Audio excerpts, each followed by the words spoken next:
Tim, how far would you go to play the sport you love? How much work would you be willing to put in if you had to make a comeback?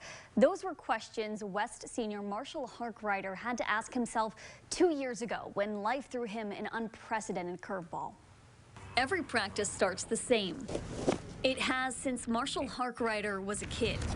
Going into his sophomore year, you could see the level of play was really high. 3 months before the season started, Marshall was visiting family in Texas for winter break. His flight home was scheduled for December 28th, but he never made it to the airport. We were on like an ATV, and I was in the passenger seat, and we took a turn a little quick.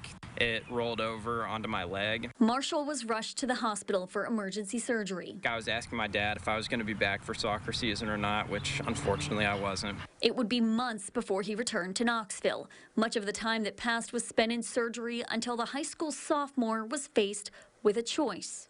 Getting 6 or 7 more surgeries and not playing sports again and keeping my foot, or just kind of getting the amputation and then working from there, like trying to get back into sports. Marshall had his right leg amputated below the knee.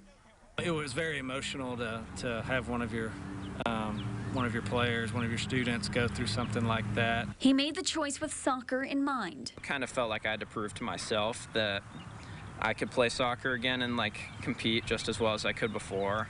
But the high school sophomore had to learn how to walk again before he could even think about playing. Eventually, I got to the point where I could walk without crutches. I still was only able to walk for like 3 hours a day at the most or something, just because I weighed like 140 pounds and I had no muscle. Less than a year after having his leg amputated, Marshall Harkrider returned to the pitch. I think I subbed on for like the last 5 minutes of a game or something like that and touched the ball maybe like 2 or 3 times, but I did complete like my first pass and stuff, which was cool. Day by day, like him getting more comfortable, him getting his touch back and getting used to his leg, his new leg. Now a senior, his name is called in the starting 9 for West High School. I wasn't honestly not expecting to start this year, but I've been playing a lot better than I thought I would. Practice, it still starts the same. But when Marshall steps onto the pitch, it means more for him and for his team.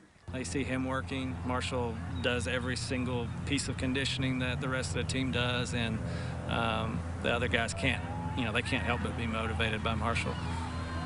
Truly a remarkable kid. Marshall told me he considers himself lucky because he's right-handed but left-footed, so he didn't have to switch his striking foot. He just had to learn to adjust to the prosthetic leg and kind of figuring out what that meant for soccer. Tim?